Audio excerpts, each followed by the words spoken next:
So thanks everyone for tuning in to this morning's expert-led presentation series from the Office of Energy Transformation. So this is our second presentation. This series is meant to help inform our Focus AR work group members or FOG members about various technologies and policies being considered as a way to help decarbonize peak electric demand in Massachusetts.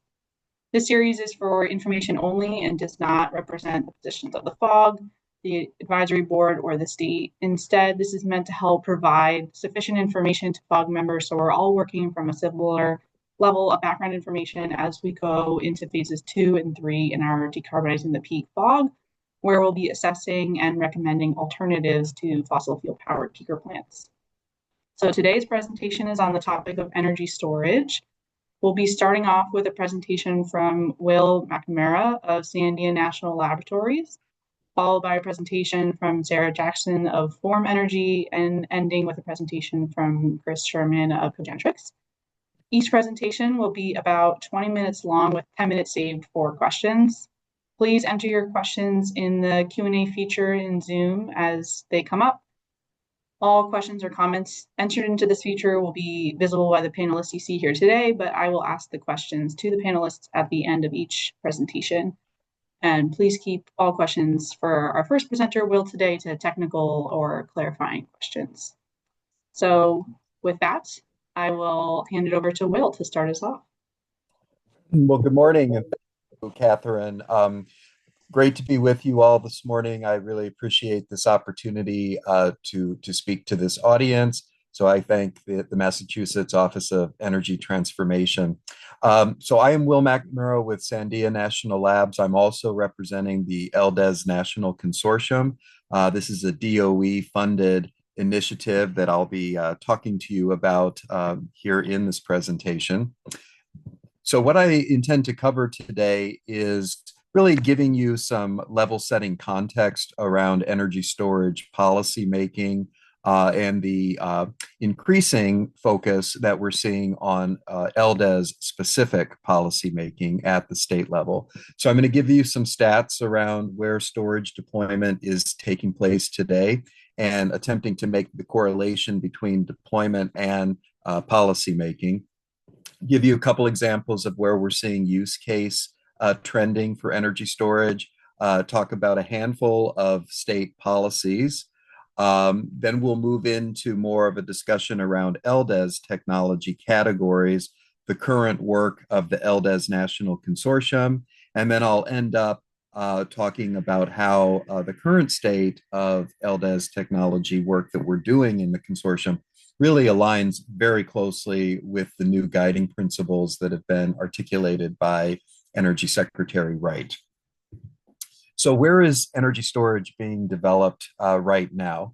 Using the most recent data that I have available, which is from 2024, here are the top 10 states that are seeing the most added energy storage battery capacity in this last year.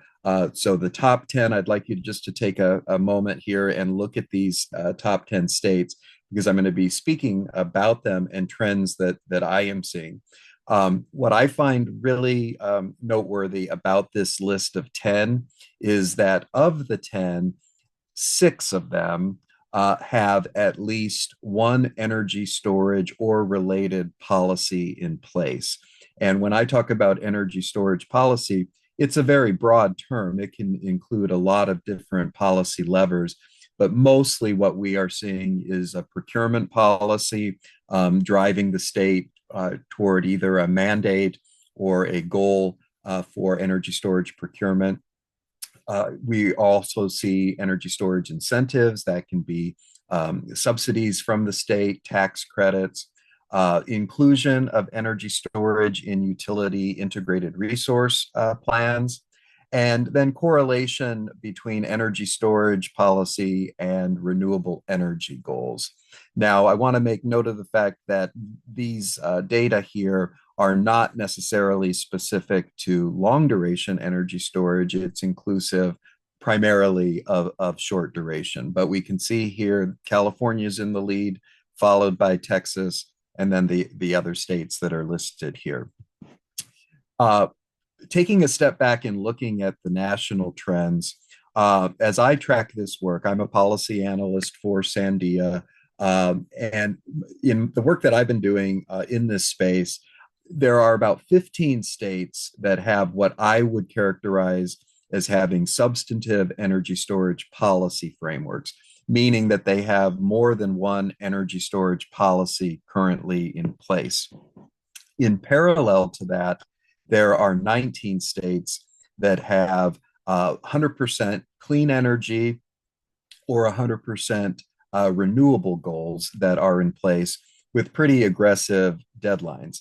Now, the distinction between clean energy and renewable is that clean energy would allow for nuclear energy to count toward that policy, whereas renewables is pretty strictly wind and solar. So, where is energy storage being used today? I think this is really important also for framing policy discussions.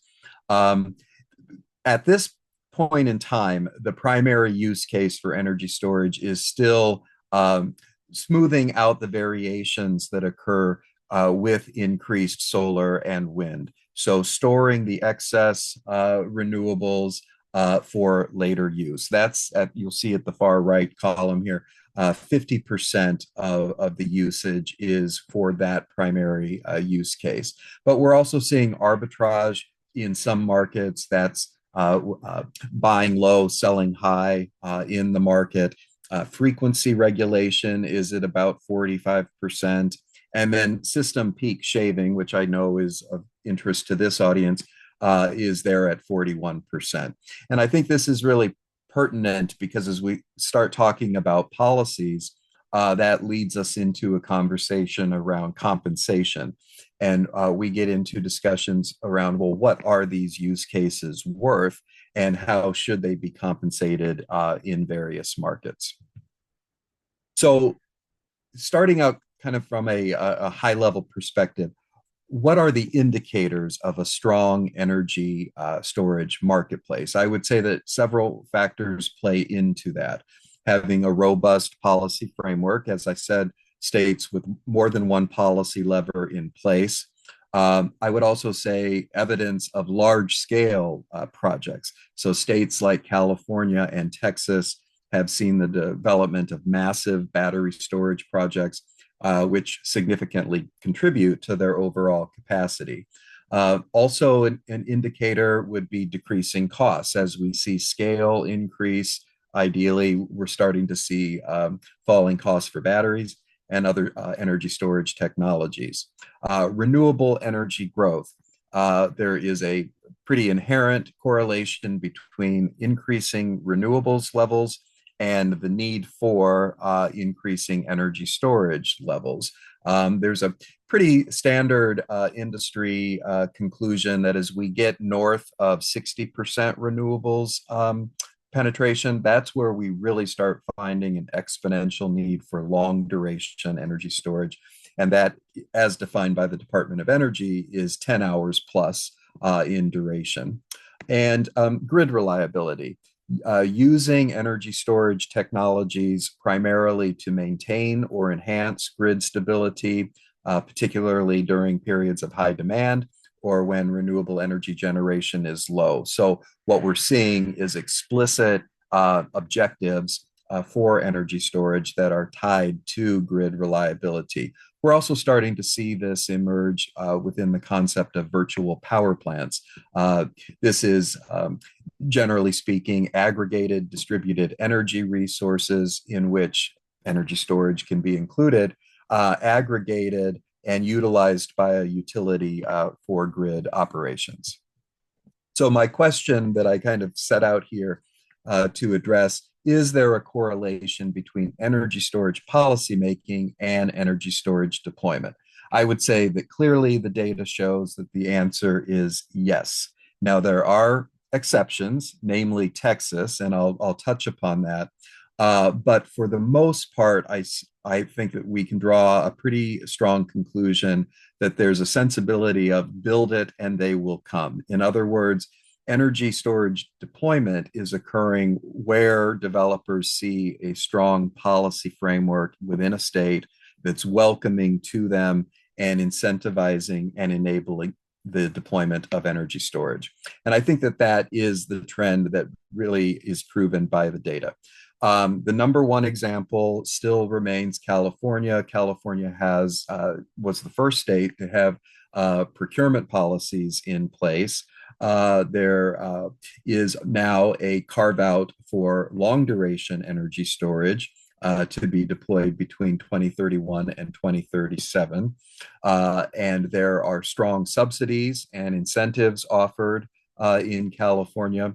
There are also state sanctioned procurements that are taking place through the California Energy Commission. So the result of this is California's number one on this list of capacity. You'll see the figures there. It's actually representative of a surplus well beyond the target that California established within the range of like 569% over and above the target that they established. So California continues to represent the leading example of a state that has driven energy storage deployment through policy. Other examples that really stand out on that list, Arizona comes in at number 3. So Arizona is emerging as a strong market, especially through pairing solar with batteries. There's an expressed support for energy storage within Arizona's policy. There's utility investments in energy storage that have been approved by the Arizona Corporation Commission. And again, we see Arizona at number 3. Nevada at number 4. Nevada has set procurement targets and has expanded the renewable energy tax credit to include battery storage. New Mexico comes in at number 6. New Mexico has established energy storage as a resource type explicitly in legislative statute. New Mexico has a goal for 100% zero carbon resources by 2045. And New Mexico has really stood out in terms of interconnection queue reform. In a recent report, it was given the only A among states for the work that New Mexico has done in streamlining its interconnection. New Mexico also has a mandate for utilities to consider storage in their IRPs. Colorado, coming in at 7, they've established a customer right for energy storage. They've streamlined rules for installation and interconnection, and they also have that requirement for utilities to consider storage in their IRPs. Hawaii, number 8, 100% renewable goals by 2045. They have financial incentives, etc. Now, let's talk about exceptions. How do we explain Texas being number 2 in capacity? Texas virtually has no energy storage policies in place, which makes it a very unique case. I would say that within this conversation, Texas is an anomaly. Texas is extremely unique, is not really comparable with other states for a number of reasons. There are unique market conditions in Texas. It's a deregulated wholesale market, but it's not under the jurisdiction of FERC. There has been, up to this point, a great deal of arbitrage potential in Texas. So this increasing penetration of the intermittent renewables has really created a lot of price volatility, allowing battery energy storage systems to profit by charging during low price periods and then discharging during high demand. So that's been an indicator of Texas. There's been a strong market for ancillary services. There have been high price caps and scarcity pricing, extreme weather events in Texas, rapid load growth, and streamlined permitting. So we have to acknowledge what's happened in Texas. But again, I think it is an exception to the rule that we're seeing virtually everywhere else. Now, there are a couple other exceptions that really stood out here on this list to me that I think are noteworthy. Number 9 and number 10 in capacity, Georgia and Mississippi. This was a surprise to me. The Southeast generally does not have strong renewable policies in place. Georgia does not have a dedicated energy storage policy. Mississippi has had net metering and a battery incentive program, but that's only running through 2027. Neither one has a renewable portfolio standard. How do we explain Georgia and Mississippi being in the top 10? Well, we have to acknowledge the strong role of Southern Company in that region. The Southeast remains a vertically integrated market, thus, the role of Southern Company is prominent. Southern Company has taken an all of the above approach toward resources, which includes energy storage. This is reflected in Georgia Powers, which is a subsidiary of Southern Company, their IRP, which has battery energy storage inclusion. And what I think is really significant here, this is coming directly from Southern Company in conversations I've had with them as recently as a week ago, that when Southern Company has done the modeling of their investments in the Southeast, renewables plus storage projects are going forward in this bilateral market without an RPS because it's the cheapest solution for the modeled load. Now, this is not yet true for long duration energy storage, but it's absolutely the case for the shorter duration battery storage. So the economics are what is driving that development in the Southeast. Now, I want to shift over to long duration energy storage, and I'll start wearing my hat as the principal investigator of the Long Duration Energy Storage National Consortium.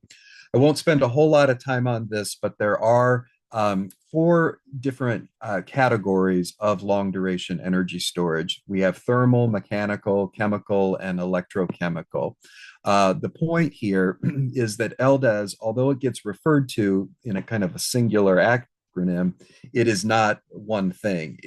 LDES represents many different technologies. Most of them are emerging into the marketplace. For me, this is a positive because I think that the future is going to be built around a very diverse set of technologies, serving different use cases for different customers in different regions. Now, again, we'll go back to the DOE's definition of 10-hour plus in duration. So that casts a very wide net around what these technologies can do and be inclusive of. You'll see here in this chart, which is coming from the DOE's liftoff report for LDES, that these technologies are in varying stages. Some are still very much in R&D. Some are moving toward early commercial viability. Some are legacy forms of energy storage. Pump storage hydro has been around for decades. But we see a lot of interest in emerging technologies, both that are battery-based and non-battery-based. So the non-battery-based would include such things as compressed air, liquid air, gravity-based. All of these are kind of on the table and are being looked at by state policymakers, by utilities, depending on where they are geographically, what constraints might exist, and how they want to use these technologies, all of which feeds into policymaking. So the National Consortium for the Advancement of LDES Technologies is a DOE-funded initiative. I am principal investigator of it. We launched it in January of 2024, and we are running through August of 2026. So we have just over a year left in this initiative. The core objective of this initiative is to create a centralized forum for the industry to come together and work together to look at, well, what are the challenges for LDES technologies in the marketplace, and come up with a really comprehensive set of recommendations to drive commercialization over the next decade.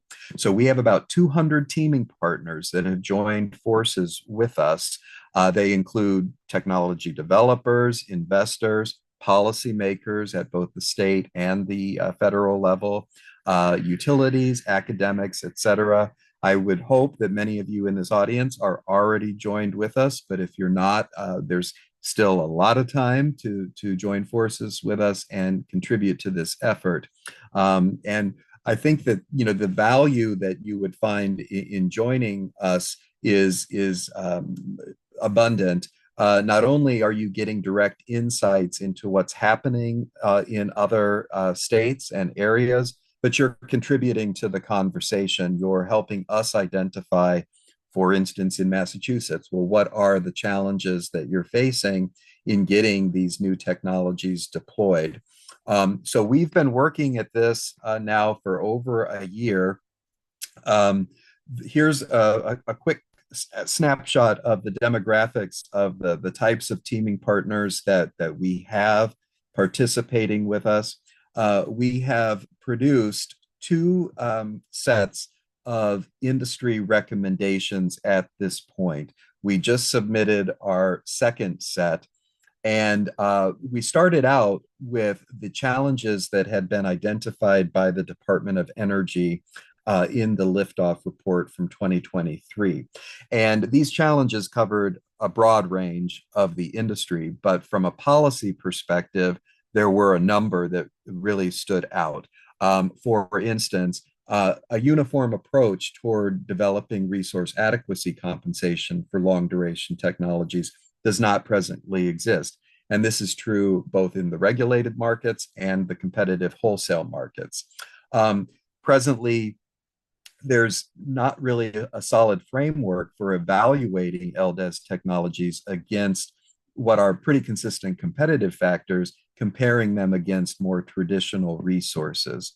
LDES, for the most part, is not included in most utility grid firming plans. State level policymaking specific to LDES has been very limited. So these are the kinds of policy and regulatory challenges that we've been working on within the consortium over the last year. Now, I'm happy to say that LDES policies are slowly emerging. I want to give you some examples of that. California, again, a leader, has targeted and centralized procurement policies specific to long duration energy storage. The California Public Utility Commission is targeting 2 gigawatts of LDES, 1 gigawatt specifically for multi-day storage, and another gigawatt for storage with at least 12 hours plus in a discharge period. The California policy also includes a state agency, the Department of Water Resources, acting as a centralized procurement body for LDES. So that directly gets the state involved in selecting the resources that will be utilized. New York is another strong example. There are issues with New York, and as you may have noted, New York did not appear on that top 10 list for deployment in 2024. But New York is noteworthy because they have a strong target of 20% of 8-hour plus resources in their bulk storage procurements, aiming for 1,200 megawatts of LDES by 2030. You may say, well, why wasn't New York on that top 10 list? A lot of it has had to do with the interconnection queue. A lot of backlog in New York's interconnection queue. They're working on that issue, but that has prevented deployment actually hitting the ground. Massachusetts definitely would include Massachusetts in a state that has started to develop long duration energy storage specific policies. So within Massachusetts' broader energy storage procurement target, that's the legislative mandate that utilities in the state solicit proposals to secure up to 5 gigawatts of energy storage by July 1st, 2030.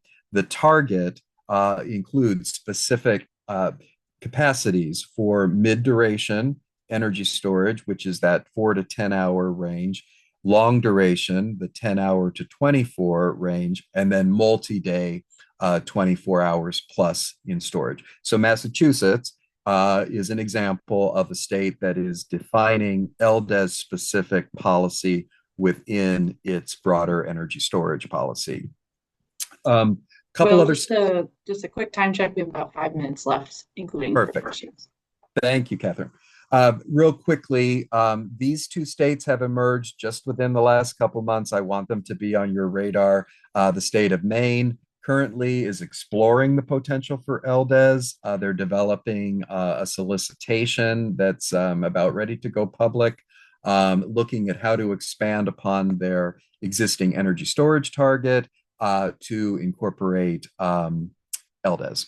Michigan, another important state that's emerging. There was a legislative mandate in Michigan for the PSC to conduct a study of LDES and its potential to serve the state.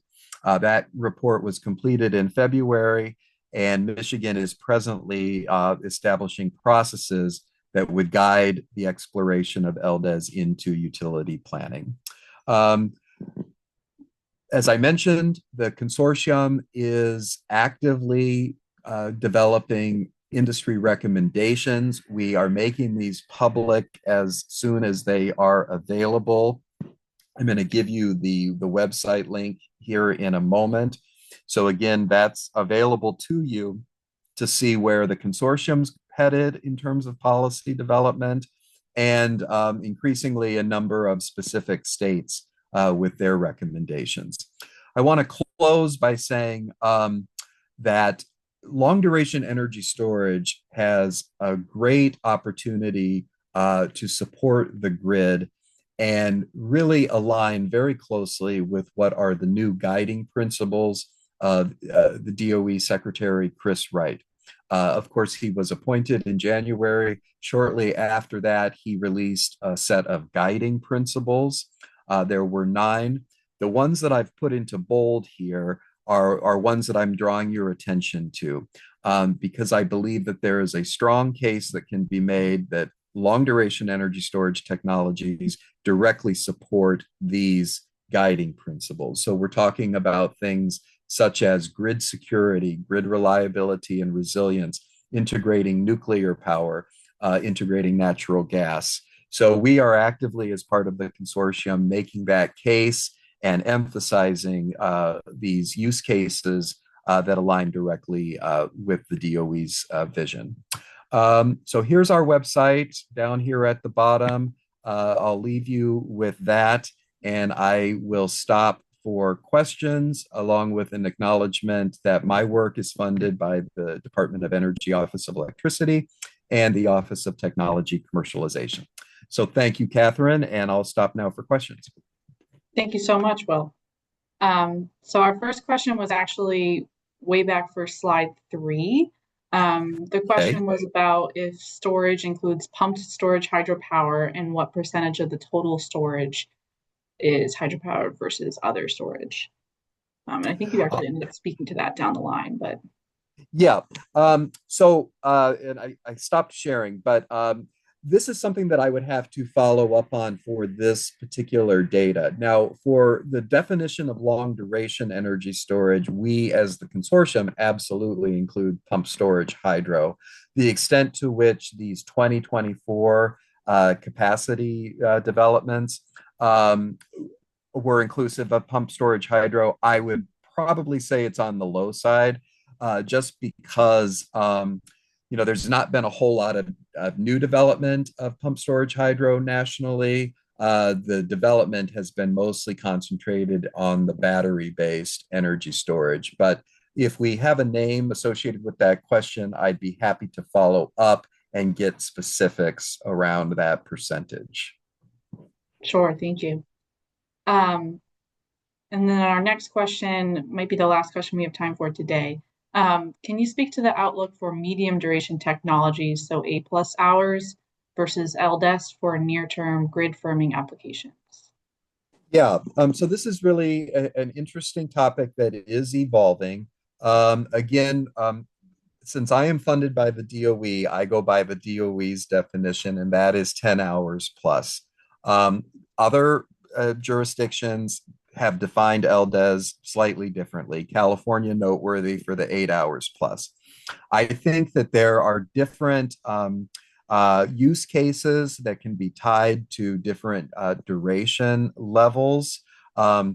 particularly around a topic that I'd love to have more time to delve into, which is around the winter peaking scenarios that we may see, multi-day storage be really critical. For me, 8 hours plus duration versus 10 hours plus duration, I'm not seeing a whole lot of variation, only in terms of how these storage technologies are compensated.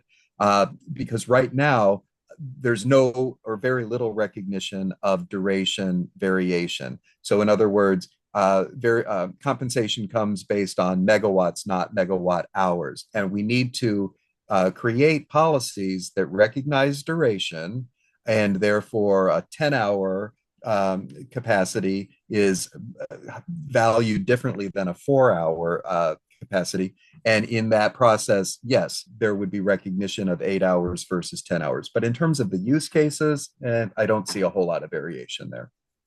Hope that answers it. Happy to talk further with that individual. Thank you so much.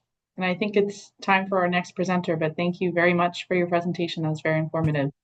Thank And you, now, Catherine. Appreciate thank the you. opportunity. And I will hand it over to Sarah. Thank you, Catherine. And thank you, Will. I feel like you did a lot of my legwork. So now I can just talk about form. But let me get my presentation up. And is everyone seeing a pretty Yep. factory? Okay. So my name is Sarah Jackson. I'm the Senior Policy Manager here at Form Energy. And Form Energy is a Massachusetts company. We started right here in Massachusetts, working with Greentown Labs and MIT and all those folks to help get us started. And this is actually a picture of our factory in West Virginia, where we have built out our first big factories to start producing our batteries. But I'll just give you a quick overview of the company itself. Like I said, we started here in Massachusetts. Our R&D facility is still there. You can see us sometimes if you go by on the Green Line in Somerville. But we've also got facilities across the country now as we've grown and expanded. And we have another R&D facility out in California. And as I said, we also have our factory in West Virginia that is starting to produce our commercial product for our first commercial customers. So I'm going to jump in because I feel like Will did a really great job of explaining sort of the why long duration storage is important. I'm just going to do kind of a quick recap, but we're facing a challenge, not just in New England. I'm focusing on New England in this conversation, but really across the country, where we are faced with sort of this four-pronged, probably more if I dug in, but we have extreme weather events causing disruptions on the system. We have our power supplies getting tighter as intermittent resources are increasing, as we're meeting clean energy goals and moving forward towards that transition. We're also seeing older units that are used for sort of reliability services coming offline. And at the same time, we're seeing just challenges around transmission congestion and interconnection queues, just making it hard to be building up as fast as we need to. Just a little bit about that reliability challenge, and Will did a great job kind of explaining this, but I would say we see a lot of different types, and what we're starting to see a lot of is just these longer duration events. So you have on the left, you have this image from New England. This is in the wintertime when you'll see wind really sort of cut out for what can be several days in a row. And this can be a challenge when we start to depend more on wind for a lot of our energy. So you'll see sort of days long lulls in energy from those resources. This middle one is it's really from California, but from out west during this multi-day summer heat wave. So you'll just see back-to-back days of high demand, leaving little to no room for shorter duration batteries to recharge from that solar. But so really there's this need to have a longer duration product that can supply energy over that course of time without having to recharge. And then, I think maybe the most well-known is Winter Storm Uri, which, left days of outages and not enough energy on the system, leading to pretty catastrophic consequences. So I just want to sort of put a finer point on this. You see these reliability events, and they're long events. So getting back to why it's so important to have resources like long duration storage that can last. This is actually a utility from the southeast, but what you'll see is that this is a gas peaker. These reliability units, these peakers, which is what our fog is looking at, they're running for many, many, many hours at a time. These are not resources that turn on for an hour and turn back off. These things come online and they run for a significant amount of time to support the grid during challenging periods. And so what you need is a resource that can supply the same kind of dispatchability. And I think we covered a little bit about what's causing some of this pressure on the grid. You have these extreme weather events, but you also have those retiring thermal units, the intermittent renewables coming online, and just rapid need for new electricity, the rapid demand growth. So as Will said, storage is not a homogeneous asset class. We have a number of different types of storage. Here in Massachusetts, we say mid-duration. I'm sorry for that. I'm going to train myself to say mid-duration, but we tend to say like the shorter duration technologies, the lithium ion, these are the like 2 to 8 hour resources that you'll see out there. And they have a really important role to play on the system.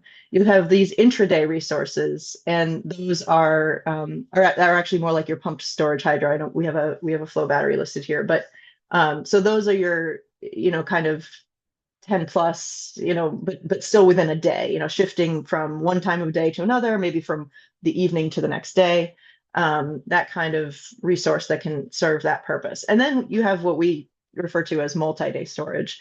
And I like to kind of think of this as like a really, really big reservoir. So we have resources of different technology types that can store energy and then dispatch it for long periods of time. I'm going to get into our battery in just a second, but this is actually from the DOE's Pathways to Commercial Liftoff report.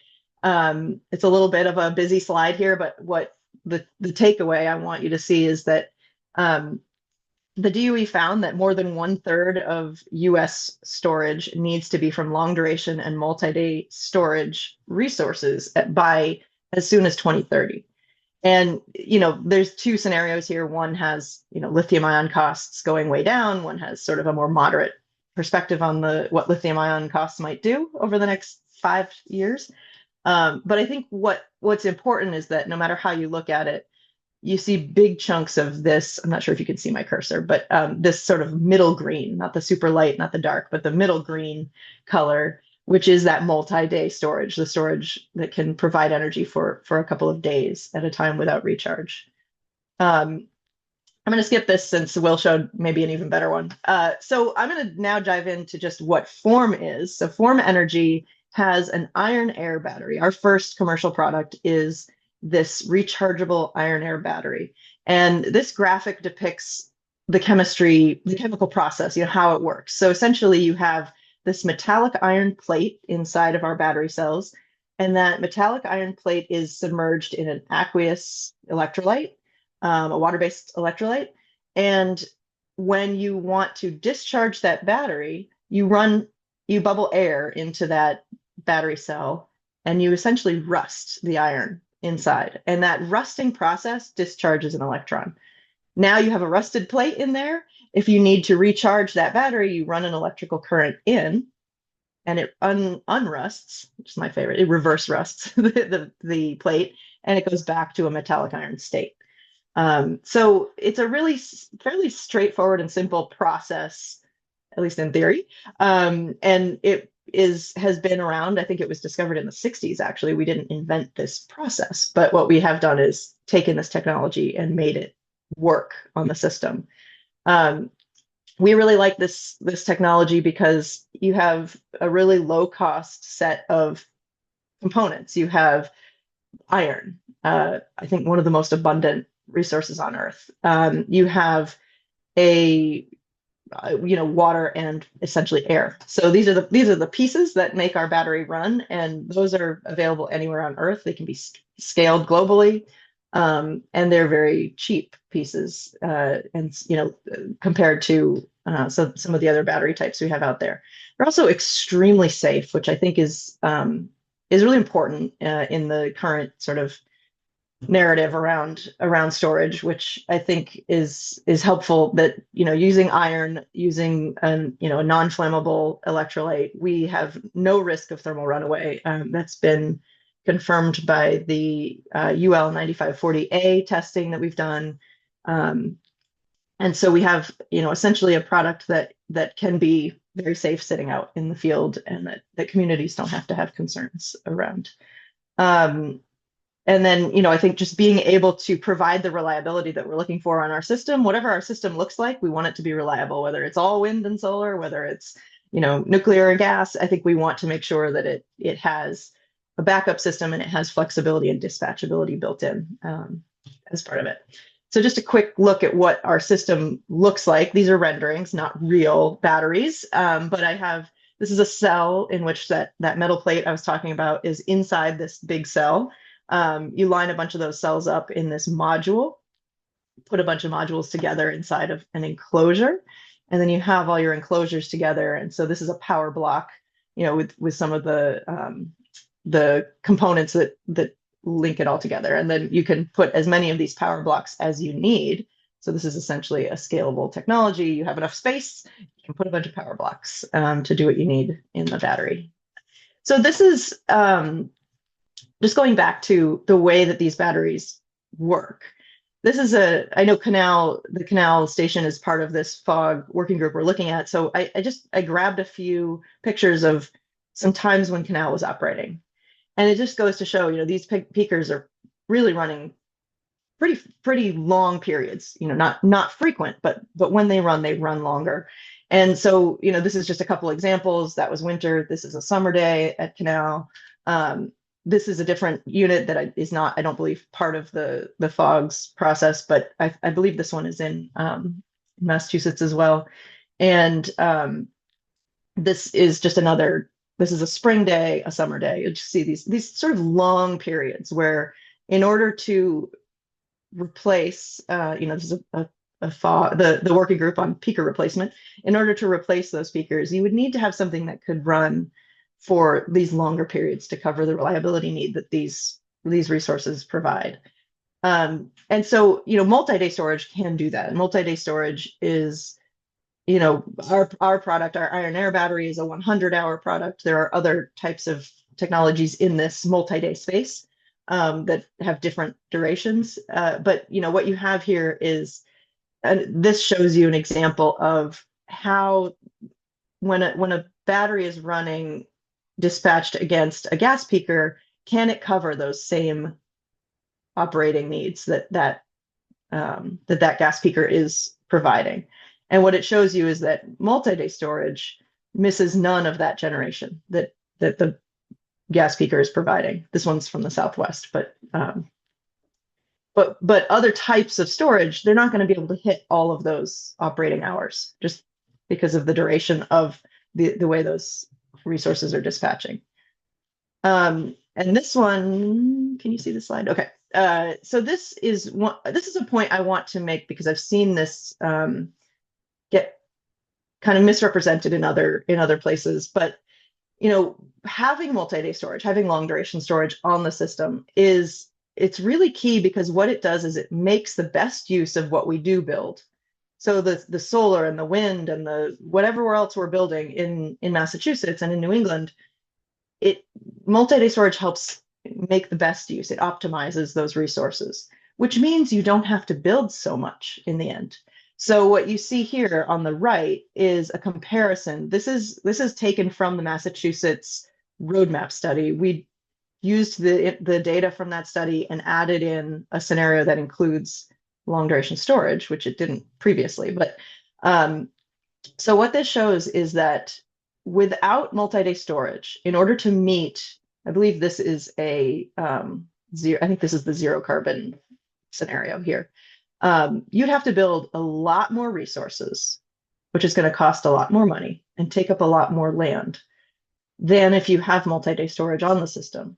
Having multi-day storage on the system allows you to reduce the overall system build, which has a dramatic effect on cost.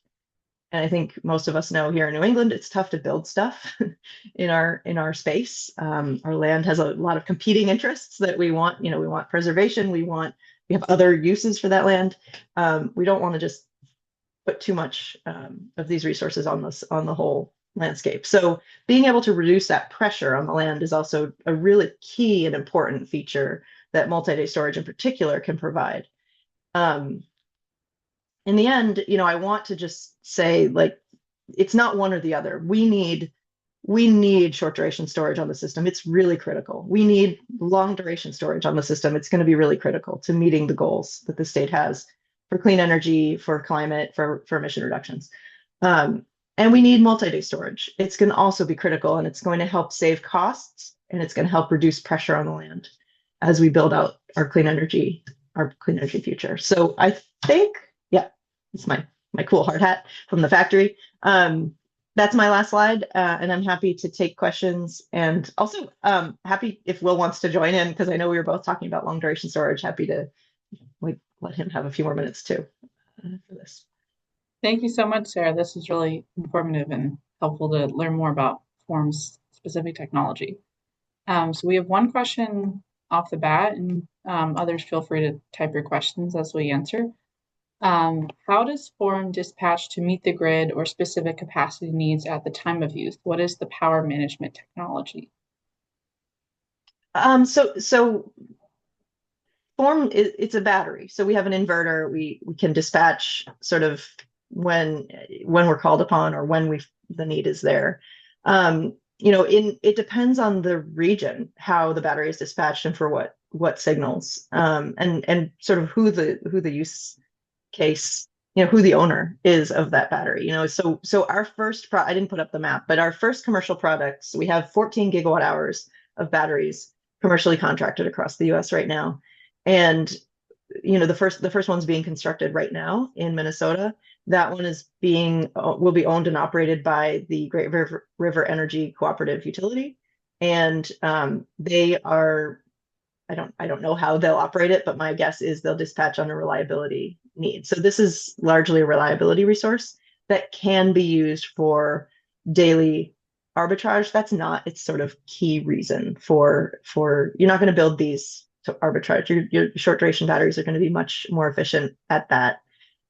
So these are going to essentially be your power when you need it, in those extreme moments. So these are truly peaker replacements. I think these are the resources that come in and are going to serve a similar purpose. I'm not sure if that answers the question exactly how it was asked, but if you want to clarify if I didn't get to it, please do. I think you touched on it. So another question, clarifying question: what's in the electrolyte? That's a great question. I don't know 100% what's in there. I know it's an aqueous water-based electrolyte. That said, I don't think it's the kind of thing you want to you're not going to want to swim in this electrolyte. It's still, it's used to conduct energy. But I don't actually, as not part of the engineering team, I don't actually know the answer to exactly what's in it. Fair enough. I think the water-based is the important component there, it sounds. Yeah. So another question, kind of about the landscape we're in today. So the legislation moving through Congress could remove tax credits for battery components sourced from China. Do you know of any implications, I guess, specifically for Form Energy components? Yeah, no, and that, those pieces of legislation are a concern for the industry. I think for the most part, our components are sourced domestically. One of the main, we built our battery here in the US. We built our first factory here in the US. Most of our supply chain is domestic. Not all, I think that's impossible to achieve at the moment, but we're working toward a fully domestic supply chain. That being said, I don't believe any of our parts come from China, so specifically we would not. Well, yeah, no, I think that that's not a big concern for us, um, and we know that that's a goal of the current administration to sort of ensure that there's a more domestic supply of battery technologies and lots of other things too. Thank you for that. I'm looking at the Q&A. Um, so another question, could you say more about if there are any commercially contracted projects here in New England and where they are? There are not yet any commercially contracted projects. We do have a project that we're working on with all the 6 states as part of the Power Up New England project, and that would build an 85 megawatt form battery in Maine. And that is under we're still going through the DOE review process. That was a part of a project that received a grid resilience and innovation grant from the DOE. So we are hoping that that battery comes to fruition in Massachusetts, in Maine, and we're looking for other opportunities here in New England. Perfect. Another great question was the lifetime of a form battery and can it be reused? That's a great question. Yeah, so the lifetime as a brand new technology, we can at this point understand based on chemistry and engineering. And so our anticipation is that these batteries are going to last quite a long time. We believe with the types of components and, the iron and the way they run, that they're going to be, 10, 15, 20-year projects, possibly longer. I think our engineering team believes that they'll last longer. The end of life for these batteries is actually really positive. Most of the components are very recyclable. Iron is very recyclable. Most of the pieces are able to be recycled and returned back to the economy. So I think that's another positive aspect of the batteries that maybe I should have put in the slides, but it's just the high recyclability at the end of life. You don't have a lot of that sort of waste or components of concern that I know some other techs can be struggling with. Yeah, thank you. How long does the battery take to charge?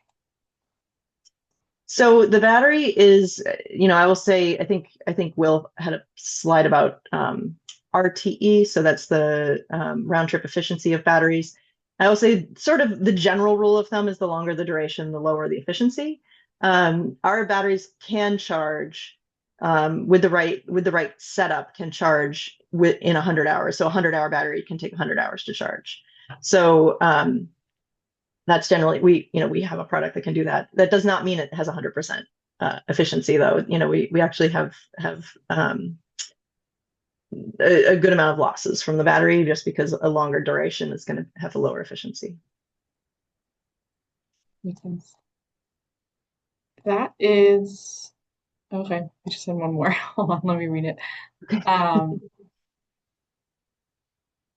Okay, so a follow-up from the New England question about New England examples and the Maine example. Is there something about the policy or political or grid operator landscape here in New England versus other parts of the country that helps to explain why there might be no commercially contracted projects here yet in our region? Yeah, I think the answer is yes. Right now, nearly all of our projects that have been commercially announced are with vertically integrated utilities. And part of the reason for that is that they're able to sort of realize and see all the value of the battery because they own the technology, they own their resources. And so, you'll have a battery, you'll have a company like Great River Energy that was able to say, we have this retiring coal plant. We would like to test out this technology in, providing reliability services. And if they're able to go to their commission and say, this is a good deal for ratepayers, this is an important step to take. It's just a more straightforward approach than how we may have here. Here we have ISO New England has an interconnection queue that's currently closed to new resources. And that's hard because it means we won't be able to build anything new for a few years unless we can find interconnection positions that folks are willing to give up. And so I think that is hard. The markets here are not very supportive of these technologies. Reliability is not priced into the market. And so, when you have a resource that is able to provide certain services and those services aren't paid for, they're not going to show up. And so I think there's challenges here, but as Will pointed out, there's also a lot of leadership from the state of Massachusetts on storage procurements. I think a lot of the reason you see procurements of these resources is that the market isn't naturally buying them, but they're still the resources that the state wants to see. And so you have state policies come in to say, these are the kinds of resources we want to see. And so we're going to put, state effort and state policy behind making sure that those resources appear. Yeah, thank you for that. Perfect. So that's all the questions we have. So I think we will move on to Chris, but thank you so much, Sarah. This has been very helpful and informative for a little background on Forum. All right, Chris. All right. Did I share my screen?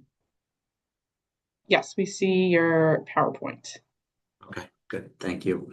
And thanks, Catherine, for this opportunity. I appreciate it. I also appreciate the comments of my colleagues, both Will and Sarah. Will provided some information, kind of an overview that I wasn't aware of. I am very familiar with Sarah's technology just from the industry, and I'm a huge fan. I work for Cogentrix Energy. I'm the Senior Vice President of Corporate Development. And corporate development really it has a focus in two areas. I came to Cogentrix from NextEra 8 years ago to run the regulatory group. I have a background in development of different kinds of resources, both conventional and renewable. And, my job in running the regulatory group was to focus on the evolving policies. And those evolving policies the trajectory was very much towards renewables and storage. We're in 11 states. We're based in Charlotte. That's where I am sitting today. But like I said, we're in 11 states. We have facilities in 5 of the 6 New England states. I live in Arlington, Massachusetts, and that's really where I'm based out of most of the time. But, as I was working within the organized wholesale markets on behalf of Cogentrix, and coordinating the market policies with the state policies, again, there was just a real strong push towards clean energy resources and storage resources. And the RTOs, and I focus mostly on ISO New England and PJM. We do have resources in ERCOT, and I'm involved in ERCOT as well. But the grids have become a lot more accommodating of some of these resources through some of the market rule changes, where there's the ability to transfer injection rights, use surplus injection rights, and even operate hybrid resources, which is 2 different technologies behind one point of interconnect. So that's kind of a long way of saying we saw all of these programs coming together, and we wanted to be able to optimize our existing resources to bring some of these new technologies online to both be in compliance with state policy, but it's been a good business decision as well.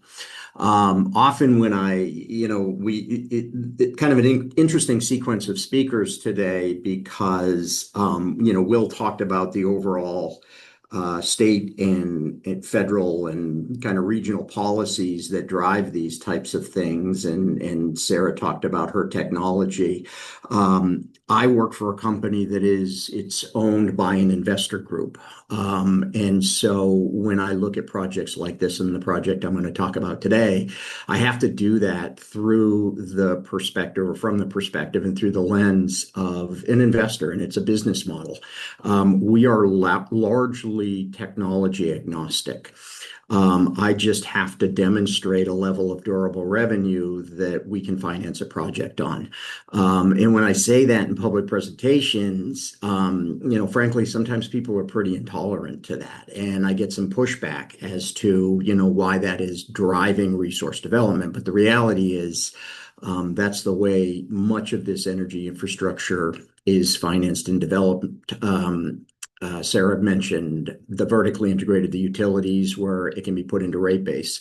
That's just a luxury that I don't have in the markets that we're dealing with. So back in 2021, when we really started to see a lot of these policies come about, we looked at all of our sites. Again, we're in 11 states, all within the wholesale markets. Incidentally, at the time, we did have some facilities down in Georgia, which we looked at, but we ended up divesting of those, and so we didn't pursue development on those. I looked at all kinds of different technologies, looked at all of our sites, available space, the interconnection surplus that we may have had, but first and foremost, the first screening tool or hurdle that I would have to overcome was the availability of, I had mentioned, durable revenue. And really that comes from state programs. And so I focused on 3 states. Massachusetts because of the Clean Peak Standard, and then New Jersey and in Maryland. And New Jersey and Maryland don't have that kind of policy in place now. I think Will may have shown a graphic that said, hey, these things are coming. And we did develop into those. So I want to reinforce what Will said in regards to, these policies really do spur development, investment, investor interest, and they're wholly the basis for our activities. So I'm going to talk about our West Springfield project. I have a total of 550 megawatts in the queue between ISO New England and PJM. ISO New England is just this one project. It's a 45 megawatt project. But they're all 4-hour batteries. And really they're 4-hour batteries only because that really is where the policy was directing us. I agree with Sarah that, this is in no way, I'm not advocating in favor of those. I really see the benefit of a longer duration product and would really like to use those in some of ours. But so I am limited to developing on our existing sites. Our West Springfield site is extremely unique. When I started developing this in 2021, it was operating. There were a couple of peaking resources that were remaining on there, but this is a 75-year-old site that started as a coal facility, went to gas and dual fuel, and just kind of it ran its natural life. I am of the opinion, I agree with what Sarah said in regards to Massachusetts is a very difficult place to develop. That's not a criticism. We tend to be densely populated. I live in Massachusetts. We look at things very differently. Because of that, I do think that there is a benefit to the bulk power system and bringing new resources on to look at some of these locations as energy infrastructure in perpetuity because of the benefits for the community, the access to interconnection, and this site in particular, because it was a coal facility, there are ash ponds that are capped and things of that nature that really make it less conducive to redevelopment for another use. Interestingly, when I talk about the community and the benefits to the community, our fleet right now is relatively newer gas resources between combined cycle and combustion turbine peakers. We tend to be in the communities where we are the highest taxpayer in the community. So, for instance, these numbers are sort of order of magnitude, but I think at this site we were paying, I think, $9 million a year. And now, because we're not operating, that $9 million has largely gone away. We have a very small tax contribution now. And that is burdensome for a lot of these communities.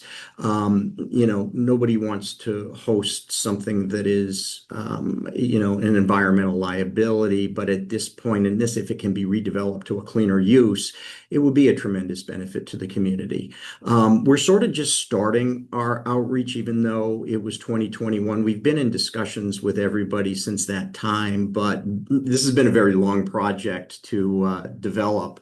And, we're kind of still talking it through. I'm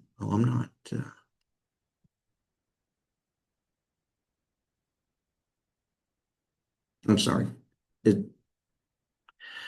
So when we looked at this site, we kind of broke up all of the different parcels. And if you can see, here's the original building. Here is some area. This infrastructure here is, I think most of it is water tanks. I think there was one fuel oil tank. These can be removed. And this area is largely available to us for development. This area here, there's two switch yards in here. One's a 115 kV and one is a distribution level switch yard. Because of, if you go back to the prior slide, you can see that we had multiple units interconnected there. We have 3 points of interconnect here, and we have 2 turbines on site. Because of challenges with the supply chain right now and the difficulty of getting transformers, we're going to reuse an old transformer. It's 50 years old. We're going to recondition and reuse it. That's going to save us about $10 million in probably 3 to 5 years in the supply chain. So that was an important discussion. These two areas here, this is an existing solar facility that's operated by Citizens Energy. I had begun to put one here as well. It is a capped ash pond, so I can't do a battery project there because of the weight of the equipment. We can't penetrate that. So I'm somewhat limited to this area here and, prior to removing the building. So when we looked at it, sorry, let me go back. When we looked at it, I did a power flow study to determine the available interconnection without having to do any upgrades. And we came up with, we could likely do 100 megawatts, but they said we were safe at 50. So, we didn't know what the cost was going to be and what kind of revenue we could be guaranteed. So we went very conservative in how we did this phase 1. So my evaluation of the site was do a power flow analysis that I just talked about.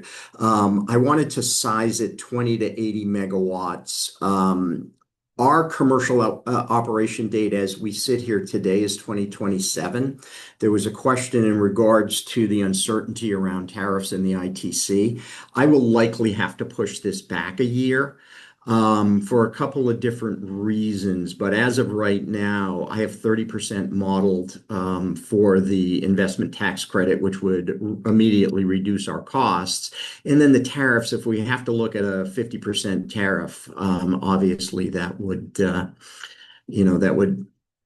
affect the economics of the project. So we're going to use one of the existing interconnects, the 115 kV system.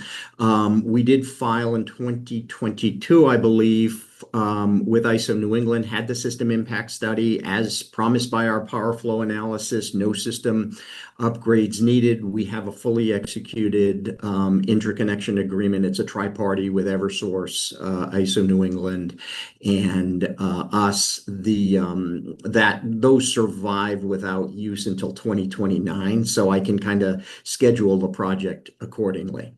Now, I had said, and this is consistent with what Will was saying, I had to demonstrate to our investors that the revenue would exist. So generally, the way we look at these projects, there are three revenue models. Wholesale market revenue, in essence, a kind of a merchant project. We would not do a battery project like that. There's a fully contracted. And then there's kind of this hybrid where you're reliant on, you're reliant on what I call state programmatic revenue. And that's what the Clean Peak Standard is. And Massachusetts is what I talk to investors about these projects all the time. Massachusetts is the only state that has this type of revenue mechanism. And not only has it been well received, I've really kind of tested this out over a period of time with investors and talked it through, and they're very satisfied with the quality of the revenue. And now that we're going to have the opportunity to contract it, it's all the better. But it represents about 42% of the revenue for this project. And I'll tell you how this has been beneficial to me, not just in talking to investors, but I'm going to show you the two projects that I have, one in New Jersey and one in Maryland, which are bigger projects. And both of those administrations were desiring to implement some level of policy. And I took the financial modeling for this project and the Clean Peak program and went to them and said, this is what has worked, right, for us in another state where we have advanced, we have invested money, and it would work here. And it's a model that it's been favorably received and by everybody, regulators, investors. And so I can't say enough about the Clean Peak Standard. I know it's in its infancy. I know it has some criticism, but we as a company and as investors, we really do like it. So right now, I'm going to show you on the next slide where we're going to lay this project out, what we're calling a phase one. I do anticipate a phase two. The first phase is 45 megawatt. I'd like to do another 105 megawatts as a phase two. Currently, for the purposes of the system impact study, it's a Powin Centipede battery system. We are not wedded to that technology in any way. One of the limitations, by having a delay, the only good thing about a delay in a development is maybe we can start to look at different technologies because the technologies are improving all of the time. I'm probably limited by the technology, some of the technology, inverters or otherwise, that we used in the system impact study. This is really a very simplistic chart that I use for investors to give an overview for the Clean Peak Standard. And I want to tell you kind of why we like this so much. The arbitrage model, where we would be dispatching to try to capture those peaks and in essence try to benefit from the volatility in energy pricing. We have a commercial desk in New Jersey, and they dispatch 5 gigawatts of conventional generation every day. They're very good at what they do. This would be a challenge. I can't build a business model around the concept of capturing that peak. The Clean Peak Standard captures and compensates for that peak. So I have people coming in to me all the time saying, either we can beat it or, and maybe you can, maybe you can't, but we're not interested in that. The ability to hedge out that revenue by capturing and compensating the peak is incredibly valuable to us. I think Sarah showed a variation of this. I kind of use this as a way of saying if, we could either do this and have somebody capture and compensate the peak for us, or we could try to do this. There's always, when you're talking to investors, there's that fear of missing out on revenue. Is there an opportunity cost to this? And there's always an opportunity cost with a hedge. What I would say to them is, I don't think we could outperform the Clean Peak. So, while we could try to capture it, that's not our business model. This is a very preliminary sketch of what we think this project will look like. I haven't begun to work with the community. I've had very preliminary discussions with the stakeholders in the community, and they want to have a say naturally of how these are located on the site and maybe some visual barriers. So I put this out there.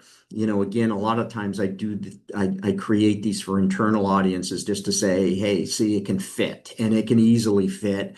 And I think I had said to you before, when I go to a phase two, we should be able to remove these tanks and have a lot more additional space.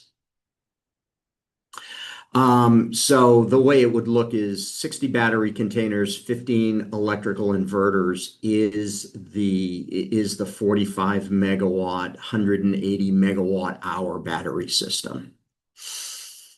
I talked about the other states that we're looking at and what some of the revenue drivers are for those. This is New Jersey, and New Jersey, like the New England states. So, why I didn't show this in New England is because I haven't had to show it to investors in New England because I have a better source of revenue. These are the interconnections for a lot of the projects that have been proposed off the Mid-Atlantic. And our facility there just happens to be about, I think it's like 6 miles from where the landfall is intended to be for those. So again, I did a power flow analysis and we looked at some of the energy arbitrage benefits of having all of that intermittent power coming in and our ability to capture the peaks and the valleys. Now, what I did with that study, again, from an investor perspective, is I went to the state and said, listen, this would be the ratepayer benefits of a project like this, but we would like a project like a Clean Peak that would compensate us for capturing that so I don't have to go out and chase it. Because generally, like the Clean Peak, they know the hours that they want to, in essence, kind of shift the load between. And our probably highest and best use is operating equipment and shifting the peak as the state regulators want us to shift. So I expect, actually, I'm waiting for a procurement coming out, I think this month. We are in the queue. These won't be studied until 2026. I think Sarah mentioned the challenges with the queue. Order 2023 and the reforms, those are great. Hopefully they will speed things up, but it's still a little bit of a tough process. And then finally, I have a 300 megawatt project in Maryland, and the Maryland project is also in anticipation of some programs that are supposed to be developed mid-year this year. Obviously, since we started these in 2022, there has been a bit of a policy and political shift. So, certainly that could have an impact on these, but so I'm going to stop sharing. Thank you so much, Chris, for your presentation. So we do have a couple questions off the bat that I'll start with. Our first question, I think a similar question was asked to forum and curiosity around your business as well. How consequential would be the removal of tax credits for components sourced from China? It's going to be huge. It'll delay the project. It's delayed the West Springfield project by at least a year. Sarah had mentioned the queue, so we still need to get our capacity deliverability rights, and in order to do that, we have to go into a cluster process, and so that's going to take a year. So there are financial assurance requirements that I think are around $1 million. So if I have to go to our investors and say we want to put up $1 million, I have to have the capital costs of the project locked down. And so right now what I'm looking at is uncertainty around 50% on the tariffs, and then a loss of the ITC would be an additional 30%. So it's huge. It's been, I will say, a huge blow. Yeah. Thanks for speaking to that. So you mentioned that the delay on the project might allow you to explore other technologies or other alternatives as well. And so there was kind of a question around that. Can you explain in Yeah. more detail what would limit or enable the exploration of other alternatives? So primarily, probably the greatest limiting factor is the system impact study that we went through. Took a lot of time because it's an inverter-based program or project between ISO New England and our vendors, getting a lot of information. It was very costly and it took a lot of time. We would not want to have to go through that process again for this particular project. The phase 2 that I talked about, that's an open concept. But if we found a better technology that we could use on this phase 1 and wouldn't have to really materially redo the interconnection process, we would like that. The second thing is it just has to be financeable, right? So it has to be a more commercially acceptable or knowledgeable technology. Those are really the only two limiting factors. Yeah, thank you for answering that. So that is all the questions that have come in. I might just give it a few seconds to see if we get any lingering questions.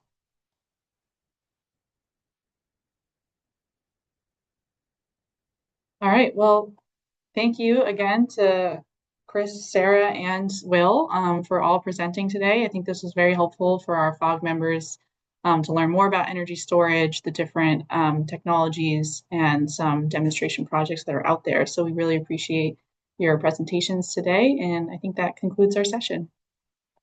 Thank you. Appreciate the Thank invitation. you. Thanks, Catherine. Thanks, everyone. Bye.